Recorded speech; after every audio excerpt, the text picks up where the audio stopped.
السلام عليكم ورحمة الله وبركاته. حامدا ومصليا أما بعد، أعوذ بالله من الشيطان الرجيم. بسم الله الرحمن الرحيم. لقد كان لكم في رسول الله أسوة حسنة. صدق الله العظيم. باہر سے آنے والے مہمان عزام اور حضرات علماء کرام، جو آیت کریمہ تلاوت کی گئی اس کا تعلق براہ راست ہم سب کے ہادی و رہبر امیر و مرشد محسن اعظم صلی اللہ علیہ وسلم کی حیات طیبہ سے ہے۔ اللہ تعالیٰ نے اس آیت میں مسلمانوں کو زندگی گزارنے کے لیے ایک ڈھنگ اور طریقہ بتایا ہے۔ دنیاوی زندگی کے لیے ایک نمونہ مقرر کیا ہے،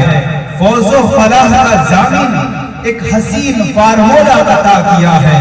اس آیت میں نبی پاک صلی اللہ علیہ وسلم کے قابل تقریر زندگی کو مسلمانوں کے لیے آئیڈیل بتایا گیا ہے۔ حضرات گرامی، پوری اسلامی تاریخ گواہ ہے، جس وقت آپ صلی اللہ علیہ وسلم نے اس دنیا رنگ و بو میں آنکھیں کھولی، پوری دنیا تاریکی و ظلمت میں گھٹا ٹوپ اندھیرے میں ڈوبی ہوئی تھی۔ کفر و شرک برسر اقتدار تھا، جہالت و لاعلمی کا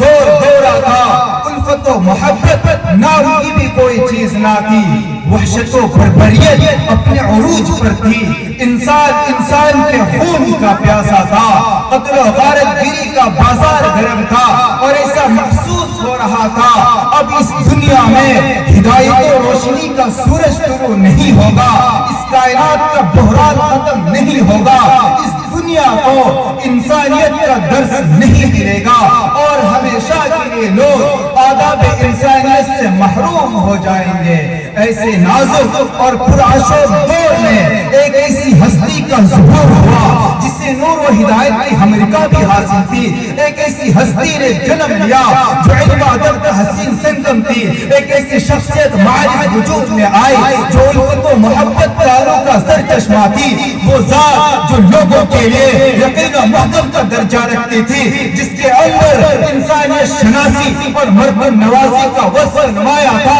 اور جس کا بے قرار انسان و جنات سے تجاوز کر کے حیوان و نباتات، درختوں و جمادات سب کو عام تھا۔ چنانچہ آپ کے آتے ہی ظلمت و تاریکی کافر ہو گئی، کفر و شرک کا خاتمہ ہوا، جہالت و ناخواندگی نے راہ اختیار کی، عشق و ہدایت کا نیا دریا روا ہوا، لوگوں کو مرد نوازی کے بجائے مرد نوازی کا پیغام ملا، انسانوں کو حق تلفی کی جگہ ایثار و قربانی کی تعلیم دی گئی، اور دیکھتے ہی دیکھتے پورا عالم تہذیب و تمدن، فکر و نظر اور علم ادب کا گہوارہ بن گیا۔ صحن چمن کو اپنی بہاروں پہ نازتا، صحن چمن کو اپنی بہاروں پہ نازتا، وہ آگے کے ساری بہاروں پہ چھا گئے، اور دنیا نے دیکھا کہ جو لوگ اس دامن ہدایت سے وابستہ ہوئے وہ زندگی جامد ہو گئے، جنہوں نے اس مکتب فکر میں تعلیم پائی وہ نبی پاک صلی اللہ علیہ وسلم کے سچے جانشین کہلائے،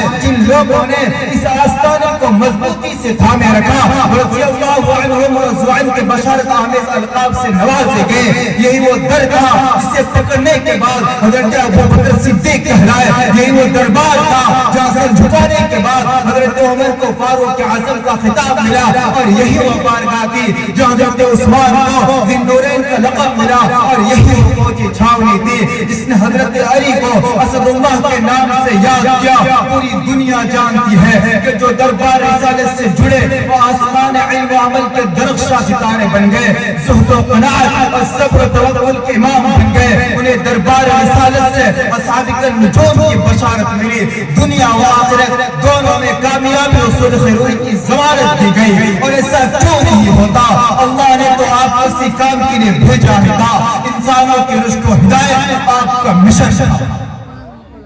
ایک موقع پر آپ نے ارشاد فرمایا،